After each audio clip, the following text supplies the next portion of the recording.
The Rosenwald Fund built more than 5,000 schools, shops, and teacher homes, primarily for the education of Black children in the South during the early 20th century.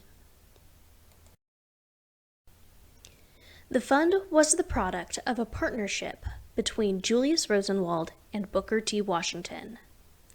Booker T. Washington was an educator, author, and orator who was born into slavery and freed by the Emancipation Proclamation. He was a principal of the Tuskegee Institute, known today as the Tuskegee University, and brought about significant growth for the school during his tenure. Washington saw education as key to the future of freed Black people, so he dedicated much of his time to producing Black educators. When these educators graduated and returned to their community to teach, they encountered obstacles such as a lack of resources and funding. One of Booker T. Washington's strengths was his ability to inspire philanthropists to invest in the education of Black Americans, as can be seen in his partnership with Rosenwald.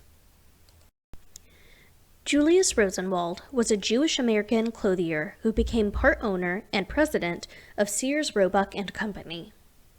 He was a businessman and philanthropist who, among other contributions, helped fund schools for Black children in the rural South.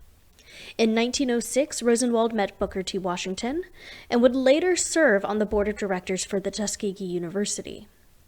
Washington's influence, coupled with Rosenwald's desire to increase equity for the Black community in the face of Jim Crow laws, would result in the Rosenwald Fund.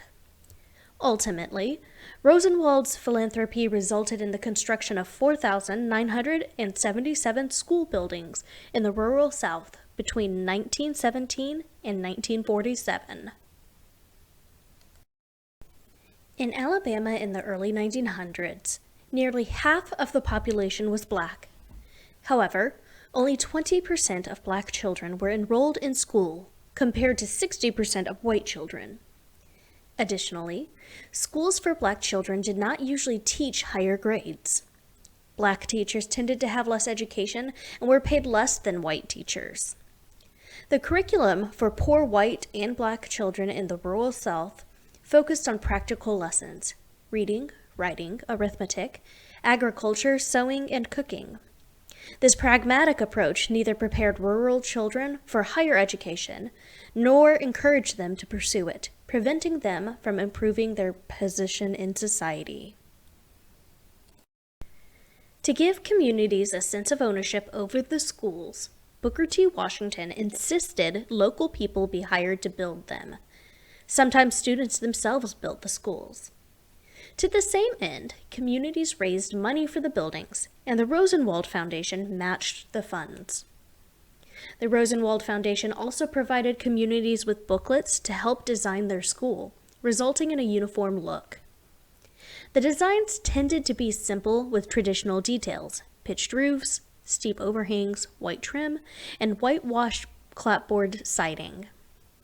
The large windows on the schools allowed for the maximum amount of light, important because many rural buildings did not have electricity. The buildings were east-west facing to avoid heat during the day. To keep it cool in the summer, the building was raised off the ground, and the windows had breeze openings. Rosenwald school designs were so efficient that they were used for schools not funded by the philanthropist as well. Madison County was home to 9 Rosenwald schools, and the information we know of the school's history varies widely. However, more information about the history of the Black schools can be found in the book History of Madison County Schools, which details and names many Black and white schools that developed in the county. Conyers, in Gurley, was given a deed in 1916.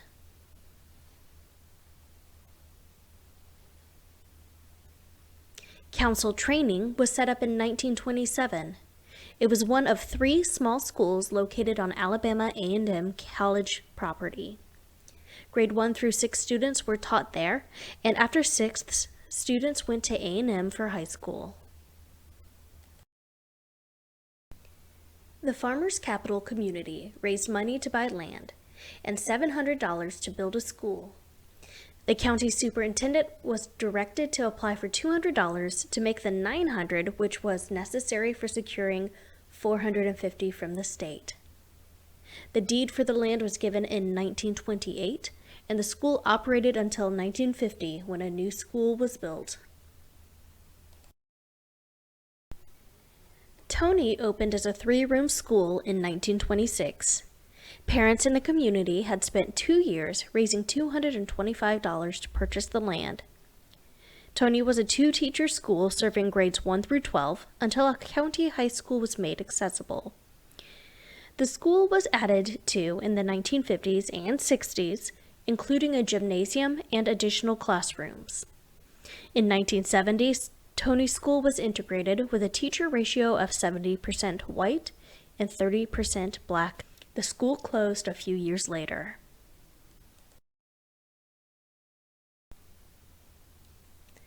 Mount Carmel opened in 1930.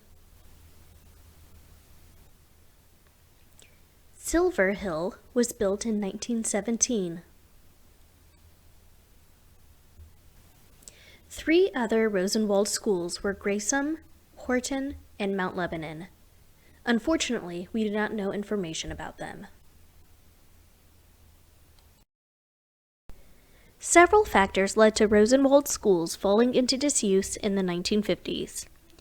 The 1954 Brown v. Board of Education Supreme Court ruling that segregated schools were unlawful eventually led to the desegregation of schools throughout the South and allowed black students to attend better-funded schools. Also in the 1950s, industrialization in the northern United States meant better job opportunities, drawing people away from the rural southern communities.